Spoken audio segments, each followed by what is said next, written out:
Typically here in Minnesota, we have a short growing season from May till about October. Usually it's recommended to plant outdoors in the ground after the last frost date. I've already started some plants inside and I'm prepping the ground today to get the garden ready. That way when the timing is right, typically after Mother's Day, then I can start planting things like tomatoes and peppers. So after the winter is gone, this is what my garden looks like, and I would like to share with you some of the things we're doing to prep the garden in order to guarantee a wonderful gardening experience this year. Hi friends, my name is Ngum and welcome to Ngum's Garden Possibilities. I'm here in my backyard garden located in Minnesota, and I'm planning to do some prep work to the soil and some renovations in the garden to guarantee a wonderful gardening experience this year. So join me as we do that today. In 2021, my husband Julius and I decided to set up the garden in the backyard, and the first things that we considered were location based on sun exposure and an easy design that did not require a lot of tools. We headed out to our local hardware store and got some 1x12 untreated lumber and concrete planter wall blocks, and those were the main materials that were needed to set up this garden design. Each garden bed took 2 of the 1x12 untreated lumber bars and 8 concrete planter wall blocks to set it up. In this video, we're unable to provide the details of how the beds were set up. However, other content creators on YouTube have more detailed videos you can check out. To do the renovations that we have planned for the garden, we are heading over to a local hardware store. Our plan is to get some lumber, screws, and gardening mesh for the fence. We headed over to Menards to get some construction materials. We got some 10 feet long standard pine lumber and 2x2 4-inch strip lumber, 8 feet long, as well as some 1¼ inch long construction screws and galvanized wire, which would serve as fencing around the garden.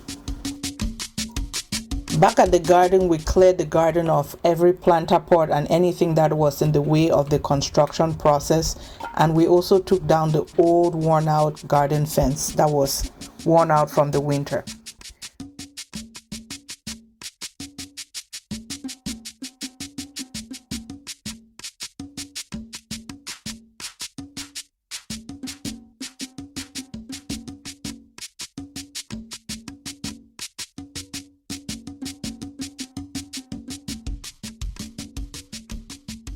We maintained the spacing between the raised beds and the old fence perimeter at a distance of 2 feet, such that the new fence would line up with where the old fence was. It was a beautiful sunny day to work outside. It wasn't very cold, and it just helped with doing such manual labor. We used a piece of thread to help guide us so that the lines that were dug around the perimeter would remain straight and be within that 2 feet distance.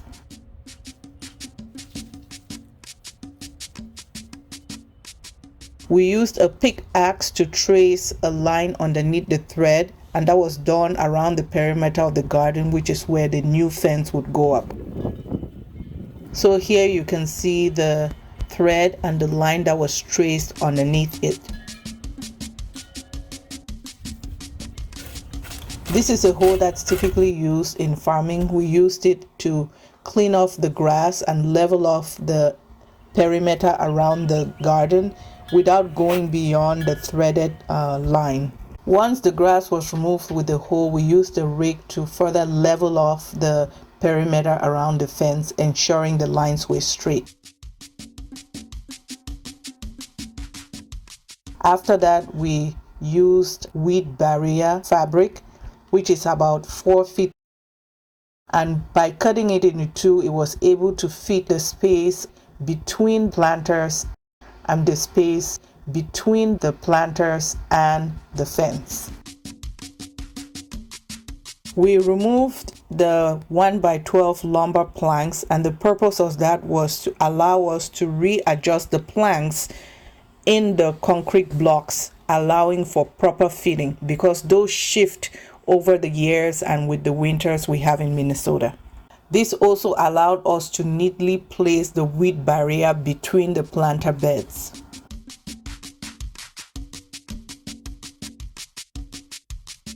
We placed the weed barrier fabric first between the planter beds and then around the perimeter of the garden. The weed barrier was secured with some anchor pins that typically come when you purchase it, or you can purchase the anchor pins separately from Amazon or another site.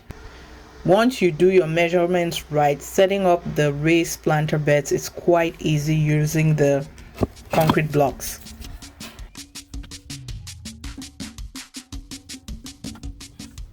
We dug some holes on the perimeter of the fence, which were about a half a foot deep, which is where the poles for the fence would go.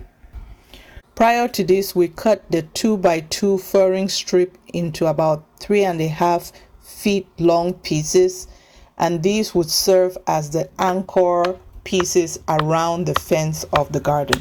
We placed the furring strip lumber into the hole and pounded it to at least 1 foot deep to ensure it was adequately secured in the ground. After all the poles were installed, we used a T50 stapling gun with the adequate pins to secure the galvanized wire onto the fencing poles. We unwrapped the galvanized wire and placed it on the pole, allowing a distance of about 1/4 of a foot at the top and at the bottom of the pole, and then stapled it along the perimeter of the garden.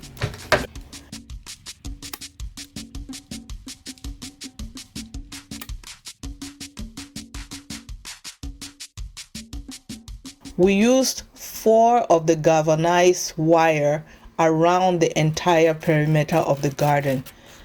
At the end of each row, we had to cut off a little excess. The wire was cut such that the sharp edges were not sticking out, and that would potentially be a source of injury.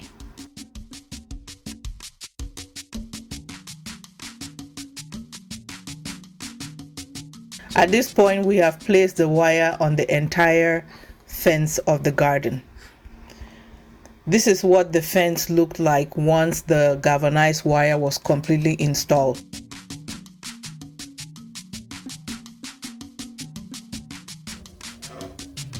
Now, bringing in our 10-foot long standard pine lumber, we use the screws to secure that to the top and the bottom of the galvanized wire.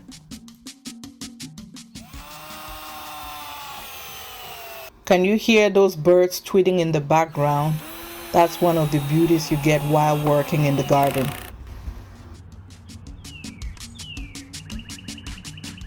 Once all the standard pine lumber was installed, we used the staple gun again to secure the galvanized wire along all the perimeter of the garden, ensuring that there wasn't a space where a rabbit or a rodent could get in.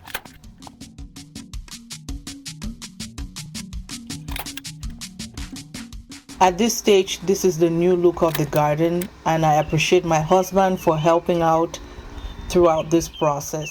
There's still a lot of work that we plan to do on the structure of the garden, so please stay tuned with us as we update you on the progress while we do that. If this video was beneficial to you, please like, share, and subscribe.